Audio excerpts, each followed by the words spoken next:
nono dia de março, nesse mês dedicado a São José. Nós que estamos diariamente refletindo sobre a vida de São José. Nesse nono dia, o nosso tema é Privilégios de São José. Iniciemos esse momento de reflexão. Em nome do Pai, do Filho e do Espírito Santo. Amém. Durante os séculos, algumas pessoas, alguns estudiosos, atribuíram ao Santo Esposo de Maria privilégios e perfeições. Algumas que têm muitos fundamentos, outras nem tanto. Nós vamos falar sobre 4 para que a gente possa entender se podemos considerá-las ou não. Vale a pena dizer que nenhuma delas é verdade de fé, apenas opiniões e estudos de pessoas que conheciam a história da igreja e seus fundamentos. Vamos devagar então, vamos falar sobre os 4. São santificação no seio materno, impecabilidade, virgindade perpétua e ressurreição.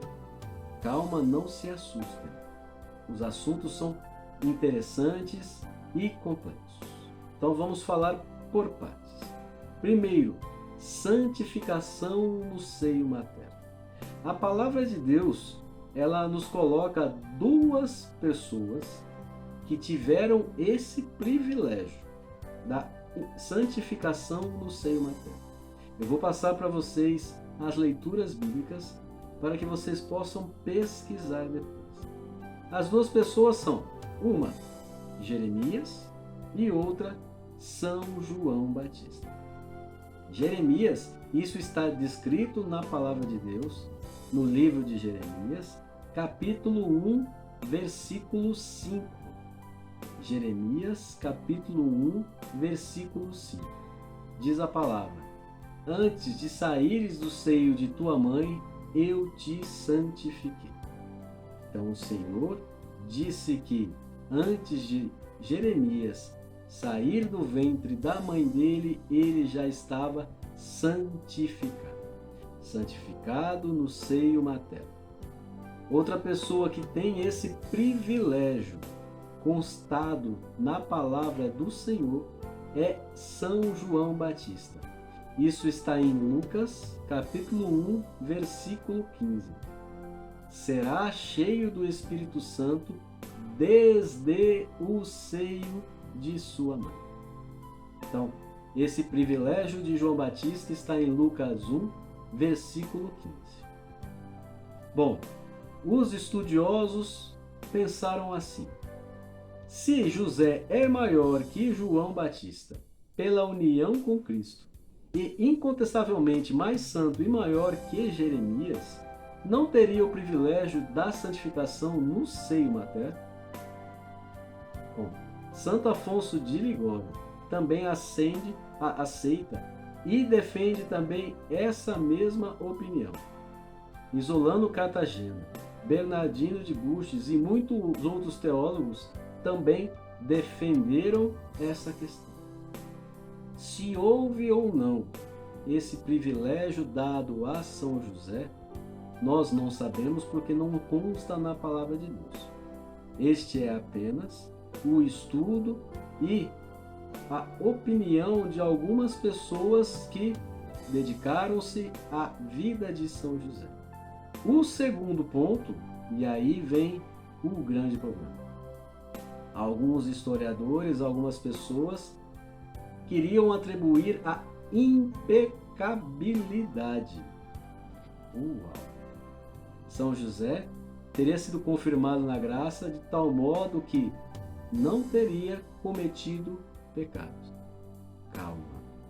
Nós vamos primeiro ouvir aquilo que essas pessoas disseram para poder finalizar a questão.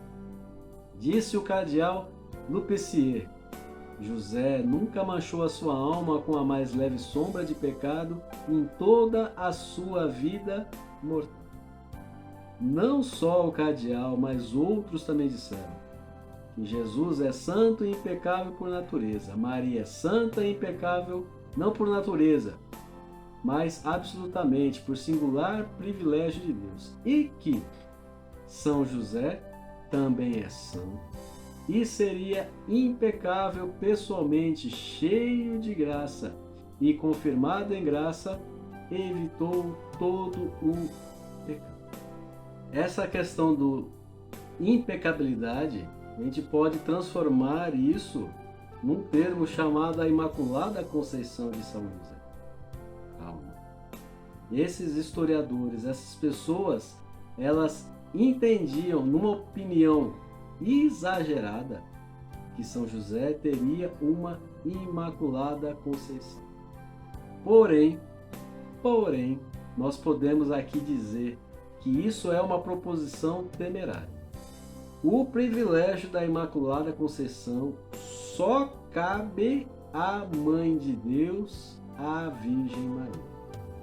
Não há outra, não há outro ser, não há outra pessoa. Isso é uma verdade de fé.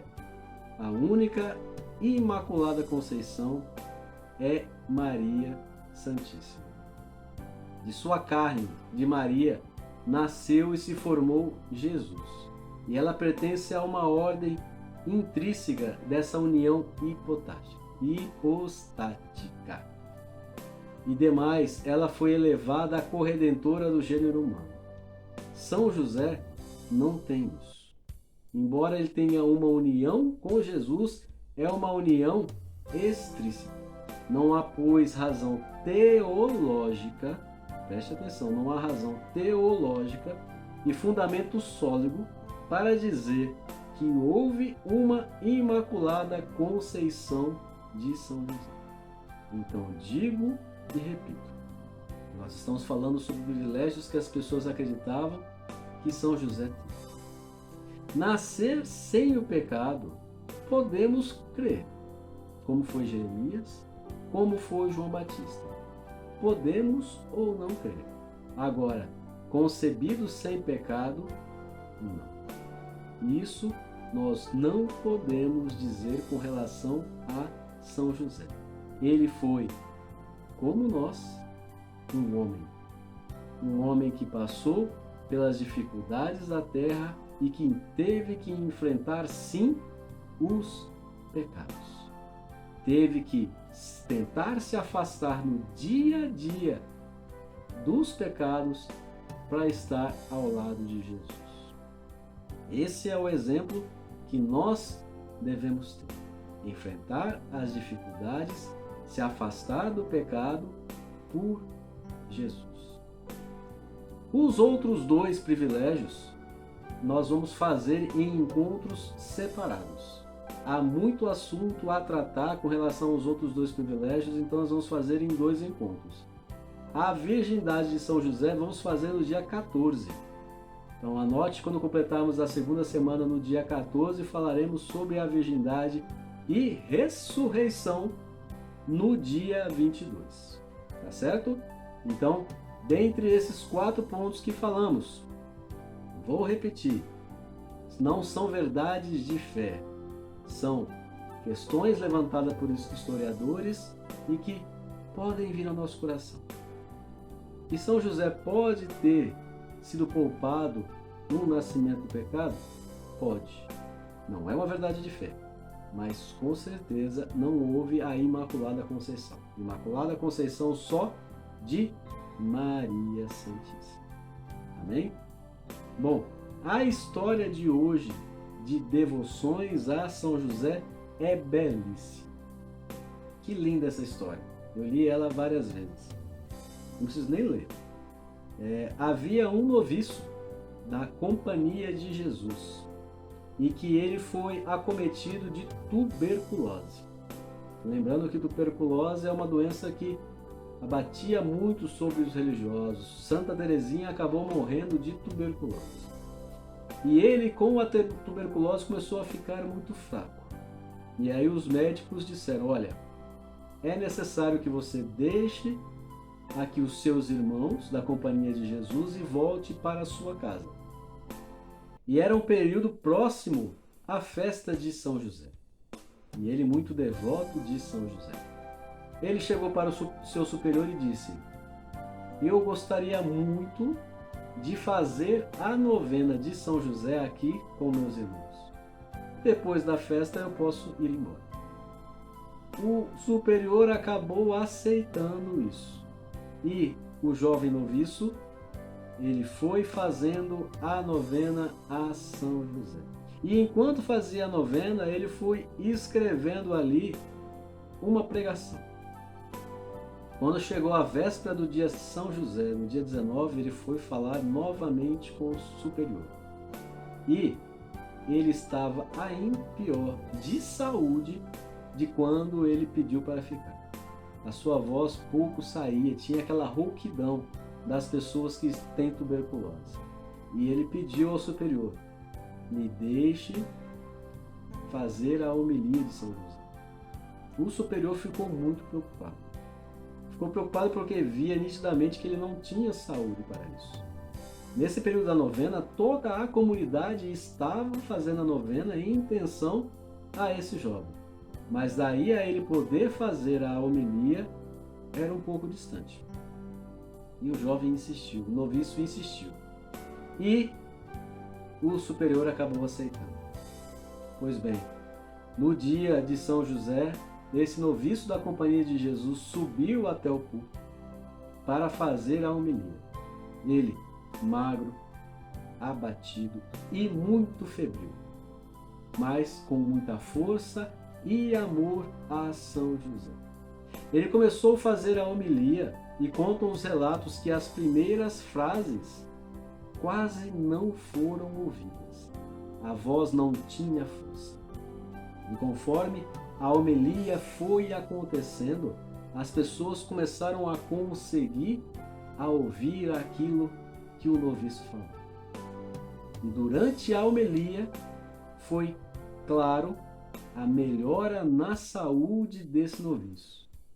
De uma parte para frente, ele ficou curado e fez uma das mais belas homilias sobre São José. Este noviço desceu do púlpito totalmente curado, sem nenhuma marca da tuberculose. Conta-se dentro da Companhia de Jesus que esse noviço se tornou sacerdote, foi fazer um trabalho muito grande em Madagascar, se não me engano, e muitos anos depois acabou morrendo em missão. Mas foi um relato de força de vontade e amor a Deus através de São José. E a cura aconteceu, porque ele não estava falando somente sobre São José. Quando falamos de São José, estamos falando de Jesus. E o Senhor o curou. Que possamos nós também falarmos sobre o Senhor através dos santos de nossa devoção. E em especial, São José, nosso patrono. Muito bem, vamos encerrar esse dia de hoje com a nossa oração. Lembrai-vos, ó Puríssimo, esposo da Virgem Maria, meu doce protetor São José, que jamais se ouviu dizer que alguém tenha invocado vossa proteção e implorado vosso socorro, não fosse por vós atendido. Animado eu, com igual confiança, venho à vossa presença e a vós fervorosamente me recomendo. Ah, não desprezeis a minha súplica, ó Pai adotivo do Verbo de Deus humanado, mas recebei-a e atendei-a piedosamente. Amém. Em nome do Pai, do Filho e do Espírito Santo. Amém.